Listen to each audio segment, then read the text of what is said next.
जय हिंद दोस्तों, कैसे आप सभी। उम्मीद है अच्छे होंगे, शानदार होंगे, ज़बरदस्त होंगे और अपनी पढ़ाई अच्छे से कर रहे होंगे। दोस्तों, जैसा कि आप सभी को पता है, एनसीईआरटी का महत्व कोई भी कॉम्पिटिटिव एग्ज़ाम हो सभी में आता है। जैसे कि जो बेसिक कॉन्सेप्ट्स है वो एनसीईआरटी से ही क्लियर होते हैं। जितने भी नीट हो, यूपीएससी तक एनसीईआरटी का महत्व है, आप सभी को पता है। तो हमने इसी सिलसिले में ये सीरीज़ शुरू की है, जिसमें 9th क्लास का पहला चैप्टर आज हम शुरू करने जा रहे हैं, जिसका नाम है matter in our surroundings. Hindi में बोले तो मैटर को कहते हैं पदार्थ, हमारे आसपास के पदार्थ हिंदी में बोलते हैं इसको। ये पहला चैप्टर इसको शुरू करे जा रहे हैं। अगर आपने हमारे चैनल को सब्सक्राइब नहीं किया है तो सब्सक्राइब कर लीजिए, बेल आइकन को दबा दीजिए ताकि नोटिफिकेशन आपको टाइम टू टाइम मिलता रहे, और अपने दोस्तों तक ये वीडियो शेयर कर दीजिए। चलिए शुरू करते हैं। चैप्टर का नाम है मैटर इन आवर सराउंडिंग्स। अगर की कॉन्सेप्ट्स की बात करें, कि मैं टॉपिक्स की बात करें, तो इम्पोर्टेंट टॉपिक्स जो होने वाले हैं इसमें, तो सबसे पहले हम पढ़ेंगे मैटर के बारे में, फिर उसके पार्टिकल नेचर के बारे में, फिर उसकी मैटर की स्टेट्स के बारे में, फिर उसको मैटर को हम कैसे इंटरचेंज कर सकते हैं, टेम्परेचर और प्रेशर को इंक्रीज़ या डिक्रीज़ करके, उसके बारे में पढ़ेंगे। उसके बाद इवेपोरेशन एंड बॉइलिंग पॉइंट के बारे में पढ़ेंगे, और फिर केल्विन सेल्सियस स्केल्स और इनके कन्वर्जन के बारे में पढ़ेंगे। केल्विन स्केल क्या होता है, सेल्सियस स्केल क्या होता है, और इसको कैसे कन्वर्ट कर सकते हैं। ये रहने वाले इंपॉर्टेंट टॉपिक्स।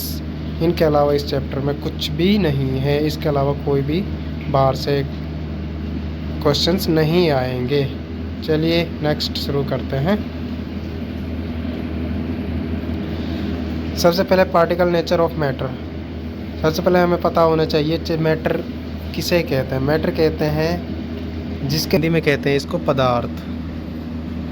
पदार्थ पदार्थ पदार्थ किसे कहते हैं, जिसके पास स्पेस हो प्लस मास, यानी उसका वज़न हो, कोई द्रव्यमान हो और स्पेस हो। कोई भी चीज़ है दुनिया में, सारे ही मैटर ही हैं। जैसे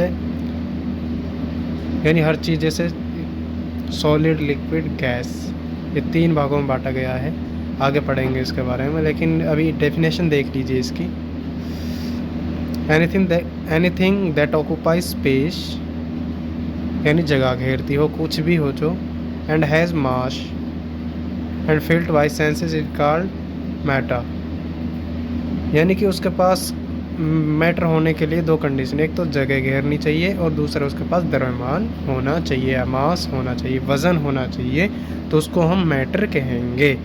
या फिर आप ऐसे भी लिख सकते हो, the substances that occupy space and has mass is called matter.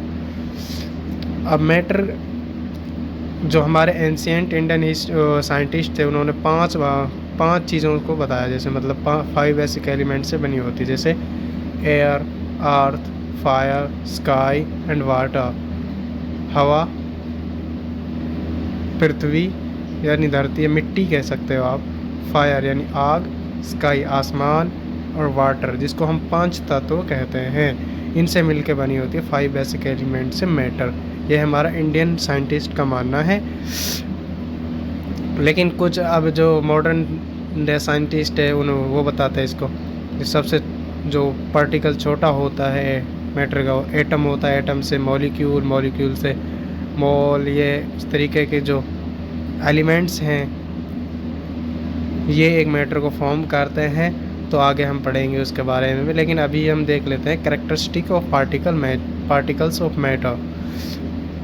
Matter के जो कण हैं उनकी कैरेक्टरिस्टिक्स यानी कि विशेषताएं क्या क्या हैं उनके बारे में पढ़ेंगे। सबसे पहले तो टिनी पार्टिकल्स से मिलकर बने होते हैं।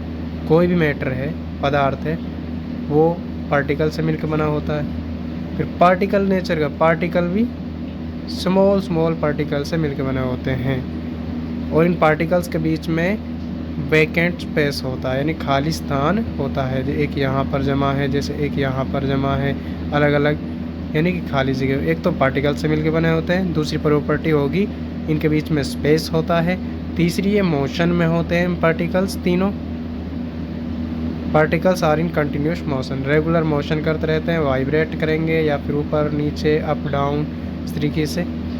Particles are held together by force of attraction, और ये पार्टिकल्स आपस में फोर्स ऑफ अट्रैक्शन से जुड़े हुए होते हैं। यानी हमने पढ़ी, सबसे पहले मैटर पढ़ा, मैटर की डेफिनेशन देखी। मैटर की डेफिनेशन हमने देखी, जो जिसके पास स्पेस होता है और मास होता है उसको हम मैटर कहेंगे। उसके बाद ये मैटर 5 बेसिक एलिमेंट्स मिलकर बना होता है, जैसे air, earth, sky and water, पंच तत्व कहते हैं जिनको। उसके बाद कैरेक्टरिस्टिक देखी मैटर के पार्टिकल्स की। मैटर जो पार्टिकल्स से मिलकर बना होता है, छोटे छोटे पार्टिकल्स से। दूसरा, इसमें खालिस्तान होता है। तीसरा, कंटिन्यूस मोशन में होते हैं ये पार्टिकल्स, और पार्टिकल्स उसके बाद फोर्स ऑफ अट्रैक्शन से जुड़े हुए होते हैं। ये होगी इसकी कैरेक्टरिस्टिक्स। अब देख लेते हैं स्टेट्स ऑफ मैटर, यानी मैटर को कितने भागों में बांटा गया है। पदार्थ को स्टेट्स कहते हैं अवस्थाएं, पदार्थ की कितनी अवस्थाएं हैं। सबसे पहले हम ये देख लेते हैं इसको किस तरीके से क्लासिफाई किया गया है, अवस्थाओं को किस बेसिस पे हम क्लासिफाई करते हैं। सबसे पहले बेस्ड अपॉन पार्टिकल अरेंजमेंट, इस द्वारा हम इसको क्लासिफाई कर सकते हैं। पार्टिकल्स के अरेंजमेंट के ऊपर किस तरीके से अरेंज हुए पार्टिकल्स, ऊपर है, नीचे हैं, कम स्पेस है, ज़्यादा है, पार्टिकल के अरेंजमेंट पर हम इसको बेसिस क्लासिफाई कर सकते हैं इस मैटर को। दूसरा, हम एनर्जी के, पार्टिकल्स की एनर्जी कितनी लो लेवल है या हाई लेवल है, इसके ऊपर आधार पर हम पार्टिकल्स को क्लासिफाई कर सकते हैं मैटर के। उसके बाद डिस्टेंस कितनी है पार्टिकल्स के बीच में, इसके आधार पर, यानी तीन बेसिस हैं क्लासिफिकेशन के। एक तो पार्टिकल की अरेंजमेंट, दूसरी एनर्जी, तीसरा उनके पास डिस्टेंस कितना है। तो बेसिकली 5 स्टेट्स के बारे में पढ़ते हैं, जिनमें से 3 इम्पोर्टेंट हैं, 2 साइंटिफिकली प्रूव हैं, बाकी एग्जिस्ट नहीं करती, वो एग्जिस्ट नहीं करती। तो देख लीजिए 5 स्टेट्स ऑफ मैटर। सबसे पहले solid, liquid, gas and plasma, Bose Einstein condensate. ये होगी 5 स्टेट्स ऑफ मैटर। पदार्थ की 5 अवस्थाएं हैं, solid, liquid, gas, plasma, Bose Einstein condensate. ये होगी इसकी मैटर की स्टेट्स, हमने पढ़ा।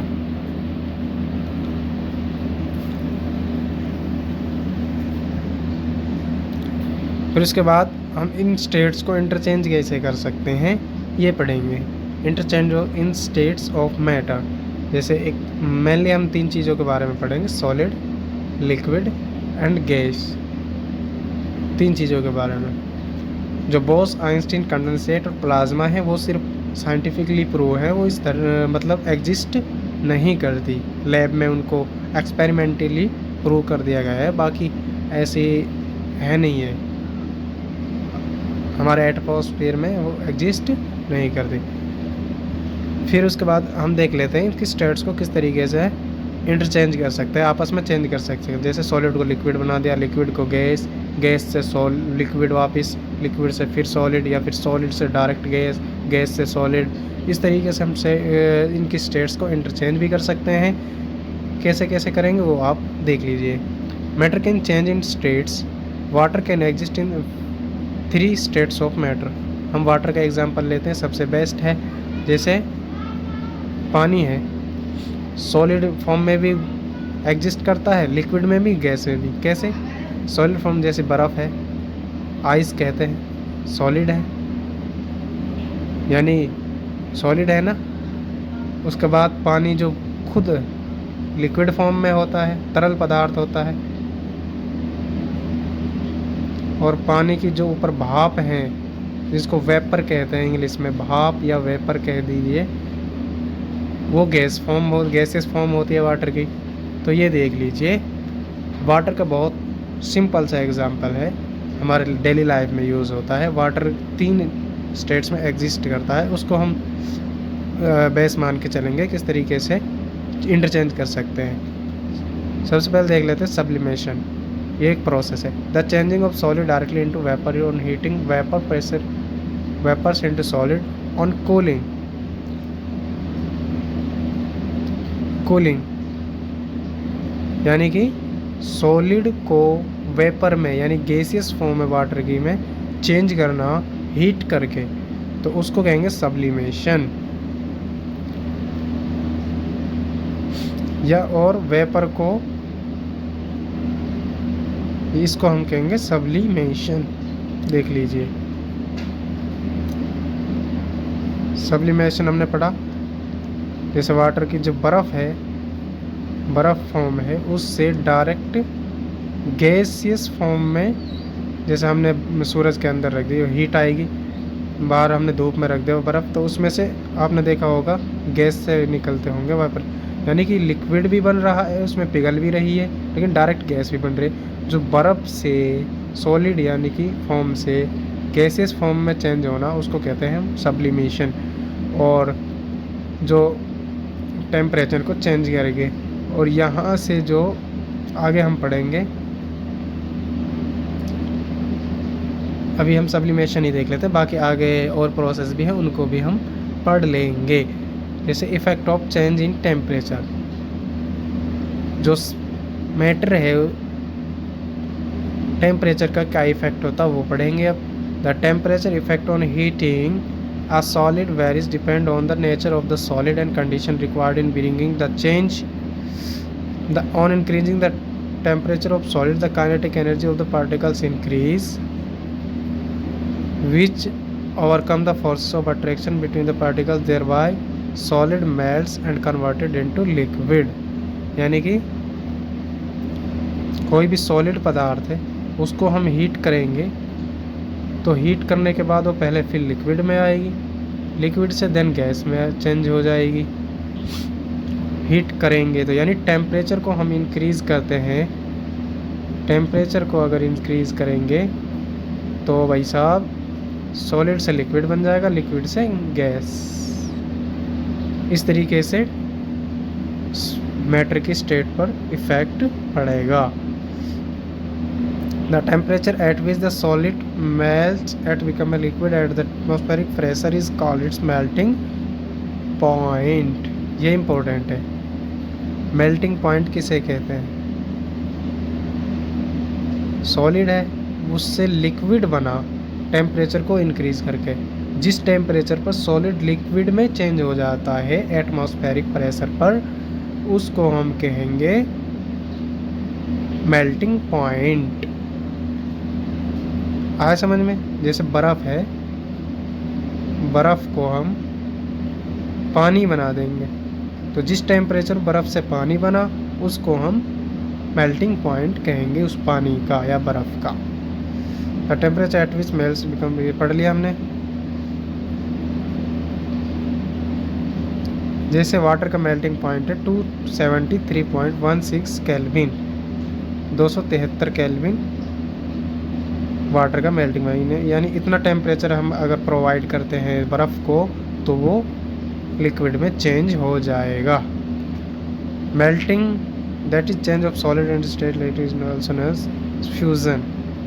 यस, इस चीज़ को और देख ली, फ्यूज़न। मेल्टिंग, सॉलिड से लिक्विड बनाया हमने टेम्परेचर को चेंज करके, इस प्रोसेस को हम क्या कहते हैं? फ्यूज़न। जिस प्रोसेस से सॉलिड से लिक्विड चेंज हुई उसको फ्यूज़न कहेंगे।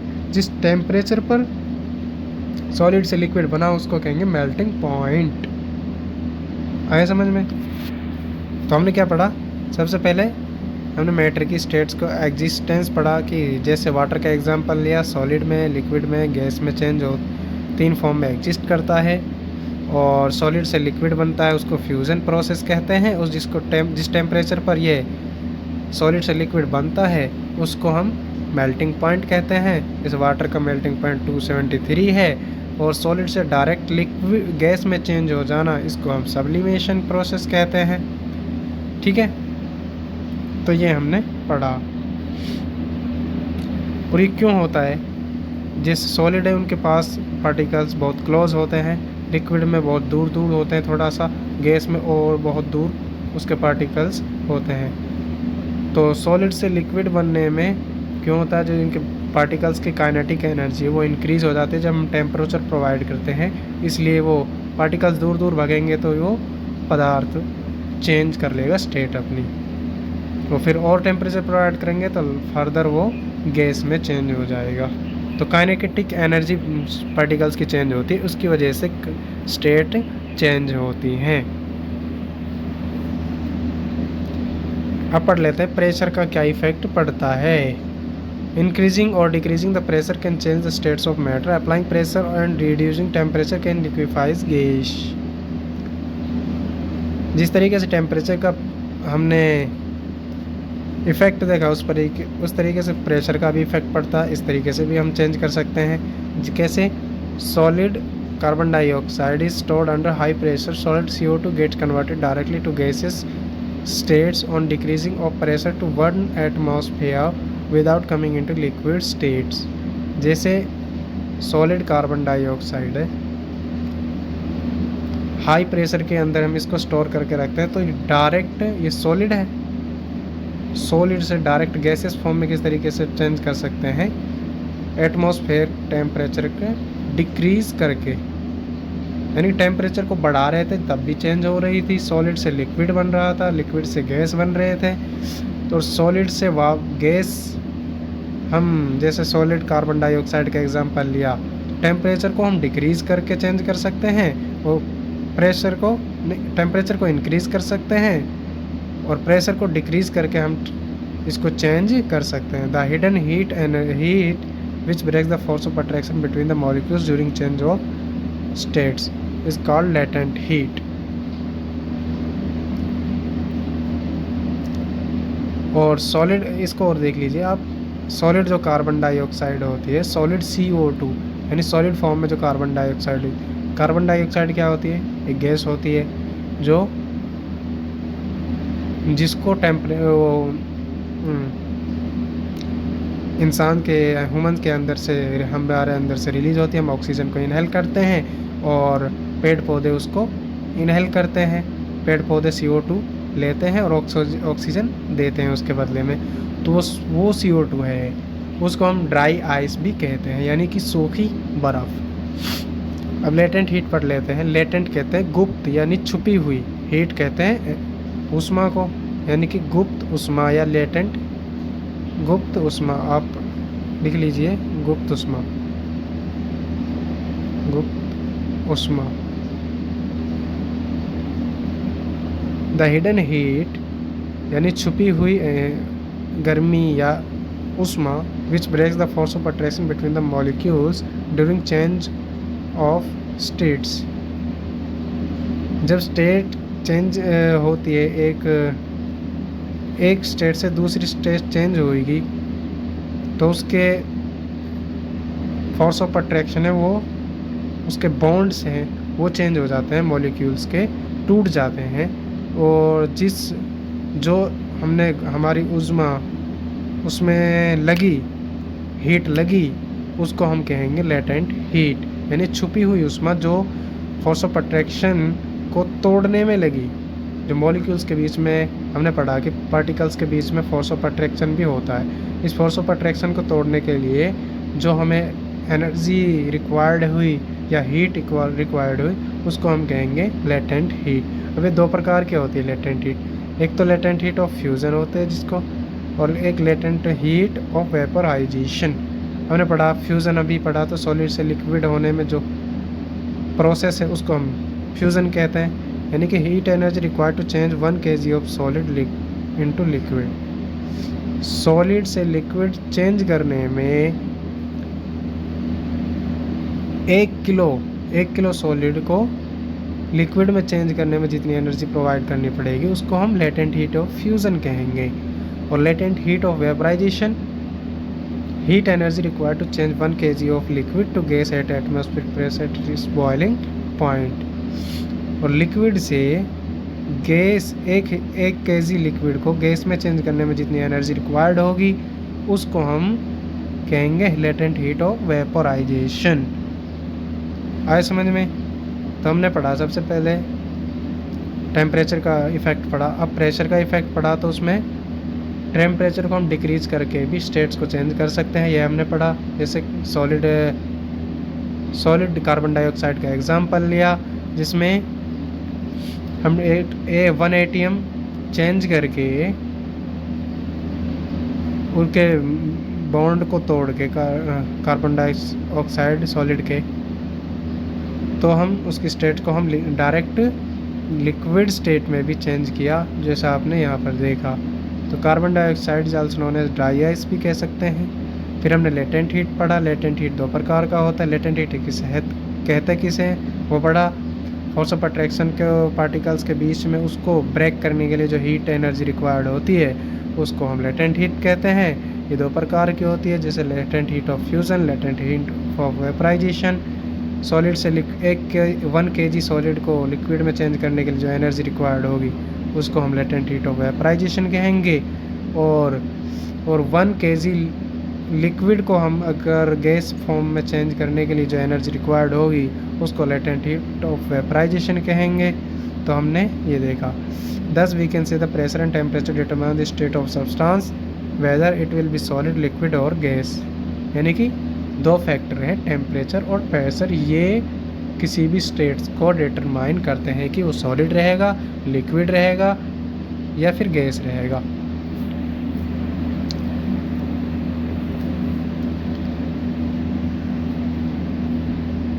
अब आगे देख लेते हैं।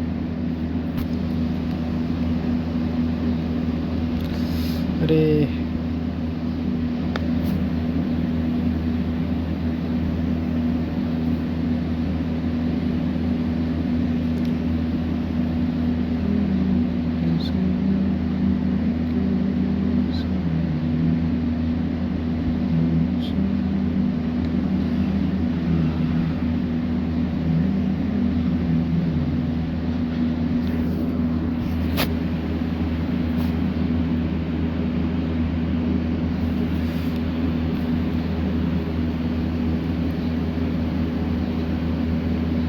इंटरचेंज पढ़ लिया हमने। अब पढ़ते हैं इवोपराइजेशन एंड बॉइलिंग पॉइंट। वैसे तो हम पढ़ चुके हैं इसके बारे में थोड़ा बहुत, लेकिन फिर भी इसमें देख लेते हैं। Particles of matter are always moving and are never in rest. जो मैटर के जो पार्टिकल्स होते हैं हमेशा मोशन में होते हैं, वो हमने पहले ही पढ़ चुके थे। यानी कि वो रेस्ट पर कभी भी नहीं होते, हमेशा मोशन में होते हैं। At a given temperature in gas, liquid और solid, there are particles with different amounts of kinetic energy। और उनके पार्टिकल्स की एनर्जी भी अलग अलग होती है हर स्टेट में। जैसे सॉलिड में अलग होगी, लिक्विड में अलग होगी, गैस में अलग होगी। उनकी एनर्जी हमने पहले भी पढ़ी थी कि उनके बीच में एनर्जी होती है। In the case of liquid and small fraction of particles in the surface having higher kinetic energy is able to break away from the forces of attraction energy of particles and get converted into vapor. In the case of liquids, a small fraction of particles at the surface having higher kinetic energy is able to break away from the force of attraction of other particles and get converted into vapor। यानी कि जैसे हमने पानी का example लिया, पानी है liquid form में होता है। हमने देखा होगा कि इसमें जैसे किसी कंटेनर में हमने पानी ले रखा है, उसको अगर हम हीट करेंगे नीचे से, तो उसके ऊपर ऊपरी लेयर है जो सरफेस है जो ऊपर पानी का, उससे हम देखो गुब्बारा से बनते रहे होंगे या फिर गुब्बारे बन के छूट रहे होंगे ऊपर गैसियस फॉर्म में। यानी कि लिक्विड से गैसियस फॉर्म में चेंज हो रही है। तो फोर्स ऑफ अट्रैक्शन इनका ब्रेक डाउन हो रहा है। क्यों हो रहा है? क्योंकि काइनेटिक एनर्जी इनकी सबसे ज़्यादा होती है जो सरफेस पर पार्टिकल्स होते हैं। This phenomenon of change of liquid into vapor at a liquid below its boiling point is called evaporation। यानी कि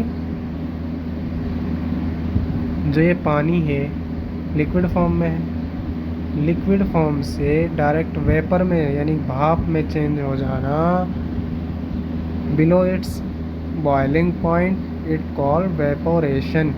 यानी कि वेपर से बना वेपोरेशन, वेपर में चेंज हो जाना। वेपर हमें पता है गैस है, वेपर क्या है? गैसियस फॉर्म है, वो लिक्विड से ही तो बनेगा। तो लिक्विड से वेपर में चेंज होना जिस टेम्परेचर पर होगा उसको हम इवोपरेशन कहेंगे। बॉइलिंग पॉइंट कहेंगे जिस टेम्परेचर पर होगा, और इस प्रोसेस को हम क्या कहेंगे, इवोपरेशन, फैक्टर अफेक्टिंग इवोपरेशन। अब फैक्टर देख लेते हैं क्या क्या फैक्टर अफेक्ट करते हैं लिक्विड से वेपर में चेंज होने पर। The rate of evaporation increases और इंक्रीजिंग द सरफेस एरिया। अगर हम सरफेस एरिया को इंक्रीज़ करेंगे, यानी कि कोई बर्तन है उसके अगर एक तो छोटा सा है तो गर्म तो हो जाएगा, लेकिन जल्दी वेपर किस में बनेंगे, जितना यानी वेपराइजेशन की जो प्रोसेस है कितनी उसमें जल्दी होगी, जिसका सरफेस एरिया ज़्यादा होगा। जैसे एक हम करेंगे कि गिलास लिया, गिलास में हमने गर्म किया तो उसमें वेपर कम बनेंगे। एक हमने कढ़ाई ली, कढ़ाई में ज़्यादा सरफेस एरिया है तो उसमें ज़्यादा वेपर बनेंगे। तो इवेपोरेशन प्रोसेस इंक्रीज़ हो जाती है सरफेस एरिया इंक्रीज़ करने पर, या हम ऐसे करते हैं ये डायरेक्टली प्रोपोर्शनल है सरफेस ऑफ एरिया के। With the increasing of temperature more number of particles get enough kinetic energy to go into the vapour states. Temperature देख लेते हैं। एक तो सरफेस एरिया के डायरेक्टली प्रोपोर्शनल हो गए, टेम्परेचर के भी डायरेक्टली प्रोपोर्शनल हो। कैसे, जैसे टेम्परेचर हम इंक्रीज़ करेंगे तो काइनेटिक एनर्जी इंक्रीज़ होगी पार्टिकल्स की लिक्विड फॉर्म में है जो, और वेपर भी ज़्यादा बनेंगे। यानी कि ज़्यादा हम आग देंगे तो पानी को ज़्यादा तेज़ उबलेगा और ज़्यादा वेपर भाप बनेंगे। तो ये टेम्परेचर भी डायरेक्टली प्रोपोर्शनल होगा, सरफेस एरिया भी डायरेक्ट प्रोपोर्शनल होगा किसके, इवेपोराइजेशन प्रोसेस के। फिर देख लेते हैं ह्यूमिडिटी। ह्यूमिडिटी कहते हैं नमी को। नमी is the amount of water vapour present in air. हवा में जितने भी वाटर के वेपर्स हैं वो जो गैसियस फॉर्म में वाटर है वो प्रेजेंस है, वो उसको हम नमी कहते हैं। The air around us can not hold more than a definite amount of water efforts at a given temperature. If the amount of water in air is already high, the rate of evaporation decreases. Yes, अब देख लीजिए आप, हमने पहले देखा, हम पढ़ रहे हैं फैक्टर्स ऑफ एक्टिंग इवेपोरेशन। सबसे पहले हमने सरफेस एरिया देखा, सरफेस एरिया इंक्रीज़ कर रहे हैं तो इवेपोरेशन प्रोसेस इंक्रीज़ हो रही है। दूसरा टेम्परेचर देखा, टेम्परेचर इंक्रीज़ कर रहे हैं तो भी ये प्रोसेस इंक्रीज़ होती है क्योंकि इनकी काइनेटिक एनर्जी इंक्रीज़ हो जाती है पार्टिकल्स की। तीसरा फैक्टर है ह्यूमिडिटी। ह्यूमिडिटी कहते हैं नमी को, यानी कि अगर एटमॉस्फेयर में हमारे आसपास पहले ही नमी रहेगी तो वेपर्स कम बनेंगे। यानी सर्दियों में आग अपने देखे तो कितनी आग जला ले तो आप बहुत मतलब पहले ही ओस होती है और आग जलाते हैं तो कम भाप बनते हैं। तो ये इनवर्सली प्रोपोर्शनल कह सकते हैं हम ह्यूमिडिटी को। इवेपोरेशन प्राइजेशन जो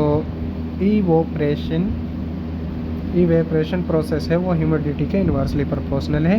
यानी अगर नमी जितनी ज़्यादा होगी टेम्परेचर उतना कम होगा। अगर इवेपोराइजेशन प्रोसेस कम होगी, जितना इवेपोराइजेशन प्रोसेस ज़्यादा होगी उतनी ह्यूमिडिटी कम होगी। यानी सूखा ज़्यादा होगा उतने ज़्यादा वेपर बनेंगे ज़्यादा। फिर आती है वाइंड की स्पीड। वाइंड मतलब हवा की जो स्पीड है, चाल है, the higher the wind speed the more evaporation. जितनी आपने देखा होगा जो आग लग जाती है कहीं पर, हवा तेज़ चलती है तो ज़्यादा धुआं निकलता है। तो यही है, जितनी तेज़ हवा होगी, वाइंड की स्पीड ज़्यादा होगी तो इवेपोरेशन प्रोसेस इंक्रीज़ होगी। ठीक है, आपने इवेपोरेशन बॉइलिंग, हमने इसमें क्या देखा, सबसे पहले हमने देखा इवेपोरेशन और बॉइलिंग पॉइंट। इवेपोरेशन प्रोसेस हमने पहले ही देख ली थी, सॉलिड से लिक्विड से वेपर में चेंज होने के जो प्रोसेस है उसको इवेपोरेशन कहते हैं। जिस टेम्परेचर पर इंक्रीज़ होती है लिक्विड से वेपर बनते हैं उसको बॉइलिंग पॉइंट कहते हैं। बॉयल कहते हैं उबलने को, और जिस टेम्परेचर पर उबलना शुरू हो जाए लिक्विड उसको हम बॉइलिंग पॉइंट कहते हैं। उबलेगा तो वेपर बनेंगे और वेपर में चेंज होने की प्रोसेस को हम इवेपोरेशन कहते हैं। तो ये देखा, फिर उसका फैक्टर्स देखे। इंक्रीज सरफेस एरिया इंक्रीज़ करने से इवेपोरेशन प्रोसेस इंक्रीज़ होती है, टेम्परेचर इंक्रीज़ करने से भी इंक्रीज़ होती है, ह्यूमिडिटी इंक्रीज़ करने से डिक्रीज़ होती है, और वाइंड स्पीड इंक्रीज़ करेंगे तो वो इवेपोरेशन प्रोसेस इंक्रीज होगी।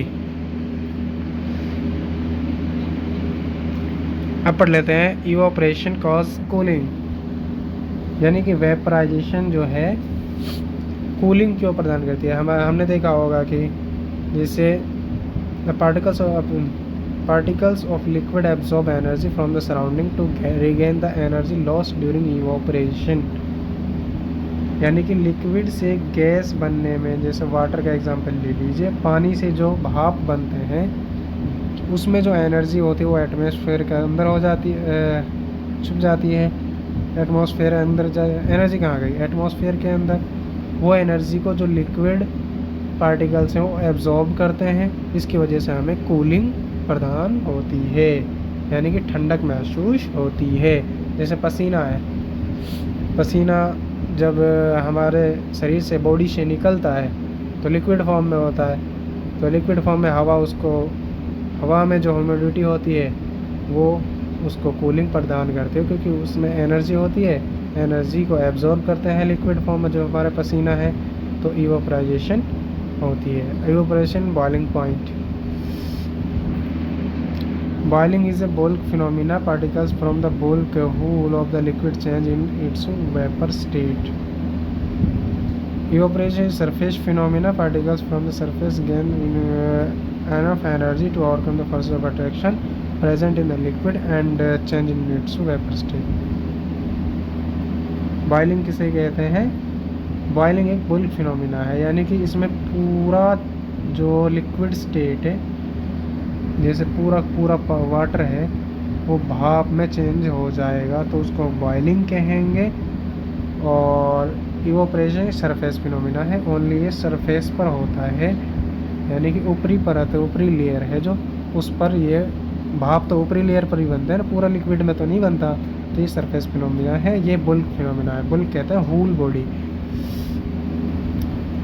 तो हमने ये पढ़ा। अब पढ़ लेते हैं kelvin and Celsius scale. Kelvin is SI unit of temperature, temperature की एसआई यूनिट है केल्विन।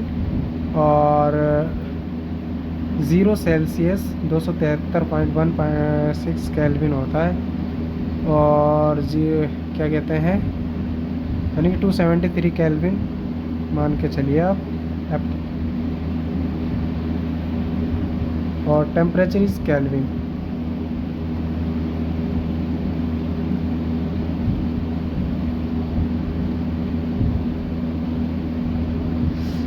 यस, देखिए अगर 273 से ऊपर टेम्परेचर है तो उसको पॉजिटिव साइन देते हैं। सेल्सियस स्केल क्या है, 0 डिग्री सेल्सियस पर 273 डिग्री सेल्सियस 273 डिग्री केल्विन के बराबर होता है। और एटमॉस्फेयर, एटीएम है जो, atmosphere is unit of measuring pressure, pressure की यूनिट क्या है, ATM. SI unit of pressure is pascal, pascal की एसआई यूनिट, प्रेशर की एसआई यूनिट पास्कल है। और 1 एटमॉस्फेरिक प्रेशर 10 की पावर 5 यानी 10⁻⁵ पास्कल होता है, 1.101 पास्कल होता है। The pressure of air atmospheric is called atmospheric pressure. The pressure of air यानी कि हवा है जो, उसका pressure in atmosphere is called atmospheric pressure. The atmospheric pressure at sea level is 1 atm and the taken is the normal atmospheric pressure. तो हमने पढ़ा दोस्तों केल्विन और सेल्सियस स्केल में, यानी कि केल्विन सेल्सियस स्केल ज़्यादा याद मत रखो, बस इतना रखो कि 0 डिग्री सेल्सियस है वो 273 केल्विन के बराबर होता है। 0 डिग्री सेल्सियस 273 केल्विन के बराबर होता है। और केल्विन क्या है, टेम्परेचर की ही एसआई यूनिट है, सेल्सियस भी टेम्परेचर की एसआई यूनिट है। आगे जाके पढ़ोगे आप CGS MPa की एसआई यूनिट जो 11th क्लास में, बाकी अभी इतना याद रख लीजिए। 0 डिग्री सेल्सियस 273 केल्विन के बराबर होती है। और फिर एटीएम के बारे में पढ़ा। एटमॉस्फेरिक प्रेशर वो होता है जो pressure exerted by the air in atmosphere, उसको एटमॉस्फेरिक प्रेशर कहते हैं। और एटमॉस्फेयर 1 एटीएम एटमॉस्फेयर प्रेशर है जो प्रेशर एग्जर्टेड बाय गैस की एसआई यूनिट है, और पास्कल भी एसआई यूनिट प्रेशर की है। 10 की पावर 5 इजकल टू 1 एटीएम होता है। 1 एटीएम इजकल टू 10⁵ पास्कल। तो ये हो गया केल्विन और सेल्सियस स्केल हमने पढ़ा। तो उम्मीद है शानदार आपको पसंद आए होंगे। जो डाउट्स है आपके कमेंट सेक्शन में लिख दीजिए। अगर आपको कोई, मैं आपको कमेंट सेक्शन में उसका जवाब दे दूंगा। और अगर आपको कोई सजेशन देना है वो भी आप कमेंट करके बता सकते हैं। आप कोई ज़्यादा स्लो तो नहीं पढ़ा रहा हूँ, ज़्यादा तेज़ तो नहीं पढ़ा रहा हूँ। आप ये फर्स्ट चैप्टर था तो उम्मीद है आपको समझ आया होगा। और आपसे मैं एक्सपेक्ट करूँगा कि मैटर की डेफिनेशन कमेंट सेक्शन में लिख के जाए।